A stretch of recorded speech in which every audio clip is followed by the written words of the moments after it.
And hello guys, finally welcome back to our show. We're gonna start with 2 weeks or 3 weeks late. I hope you guys don't mind. Anyways, I'm not gonna prolong a lot. I had a lot of work, that's why I didn't start from the start. But let's go with the first game, and first game is very hard one. It's Bayern München versus Bayer Leverkusen. Why this is a hard one? Simply because, as you see, the Bayer Leverkusen has equal points with Bayern München and actually better goal advantage. So, but also why this game is also hard, because Bayern München for me is not on the level that they often are. So they are not still on the top level. They are still finding their place, and Bayer Leverkusen are actually cruising. So it's like quality on Bayern München and on Bayer Leverkusen are form and team playing and team spirit and stuff. So it's very hard for me to go on each side. So that's because I went for the goals here. So for me, this game is the game that you should go with the goals and not who gonna win and stuff. So I think at least 3 goals in the whole game, or maybe at least 2 goals in the first half is a way to go.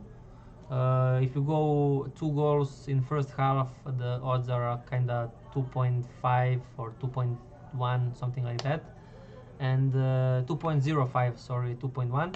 Or if you go with at least 3 goals, it's something similar, maybe 1.9, something like that, in the whole game. So that's where I see this game going. Then for the Saturday games, the main games that I see is Liverpool winning against Wolves, just because I think Liverpool is just starting their engine. I think that they're with Klopp, they went through the worst times, and now they finally can upgrade their playing and everything. Even they have maybe a little bit a worse team than last year. I think that they are still even better, just because they went through the worst times, and I actually think this is like the easy one for them. Also, Fulham Luton is also one of the games I see a easy win for Fulham, just because Luton is so bad. It's unbelievable how bad they are, sadly. And also these 4 points in 4 games are actually kind of deceiving. Why? Because they lost to Manchester City, so you cannot count that game in. They get a draw from Arsenal, which is a huge, and they lost to Brentford. So therefore, I think this team actually can do a lot, even without our player Mitrovic.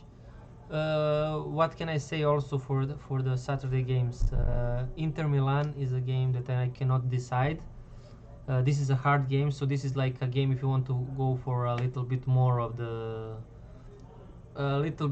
like a cheese, something like more value bets, but with less stuff on it.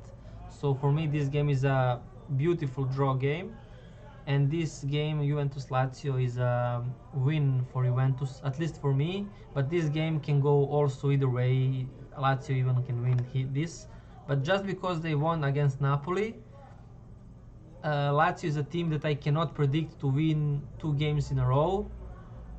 So therefore, I just went for Juventus on that logic. Maybe it's stupid logic, whatever, but I cannot see Lazio win here.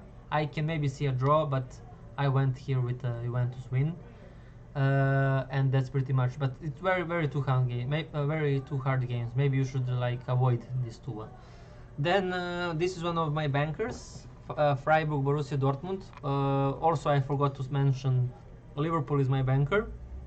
Borussia Dortmund is my banker, but draw double chance. It priced 1.4 or 1.5, so draw double chance on the Borussia Dortmund. I also went with Borussia to win on something else, which is 2.2 or something like that. I really think Borussia Dortmund gonna bounce back, and it's gonna happen where people least expect. And I see this. Everyone is afraid to bet on Borussia now. I really trust in that team, so let's see what's gonna happen.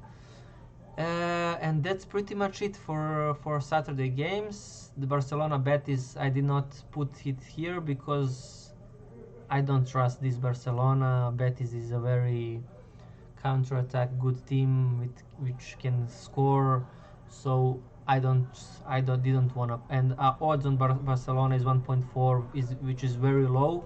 If they did put 1.8 or something like that on the Barca, then maybe I would play it. But 1.4 for the game that is not so convincing for me is just, I don't want to do it. Then on the last day of the weekend, which is Sunday, the next banker for me is Arsenal to win against Everton. Everton is awful, so there's not much I can say about it. Maybe it's a trap or of how they bad are. How bad are they? But I don't know. I think Arsenal need points. They did draw last game and stuff. They wanna start chasing the top. So I really think they have to win this if they wanna compete at the top levels. So Arsenal to win.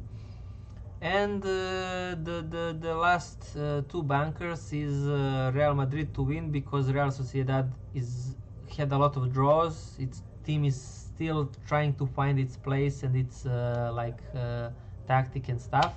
And Real Madrid, I think, are very confident in a way, even that they got the win in last moments and stuff.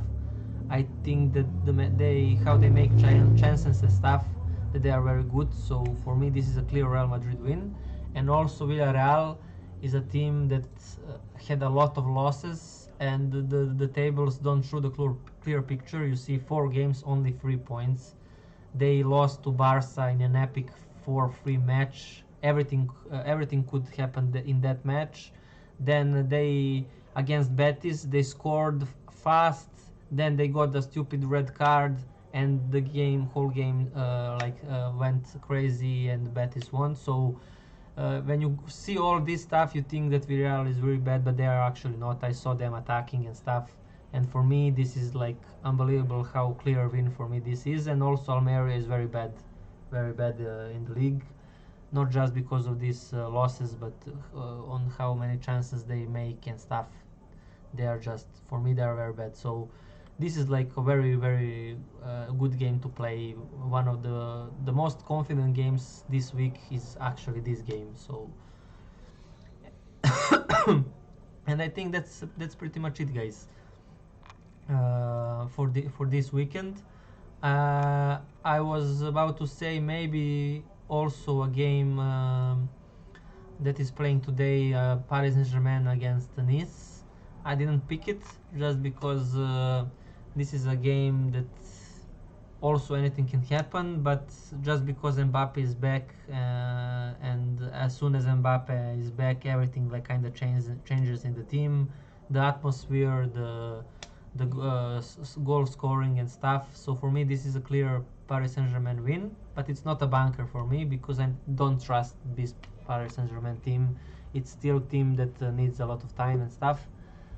There's a lot of players that needs to come in order to be a superstar team again. So I'm not sure even in the coach Enrique. So what can I say? It's a win for me, but for Paris Saint-Germain 1.5, but I'm not so sure. It's just maybe it's a half-time draw and full-time Paris Saint-Germain, something like that to go. But I don't know. That's how I see this game going. So anyways, that's pretty much it. I hope you enjoyed my channel. Share, subscribe, and like, guys, please. And see you again in the next video. Bye.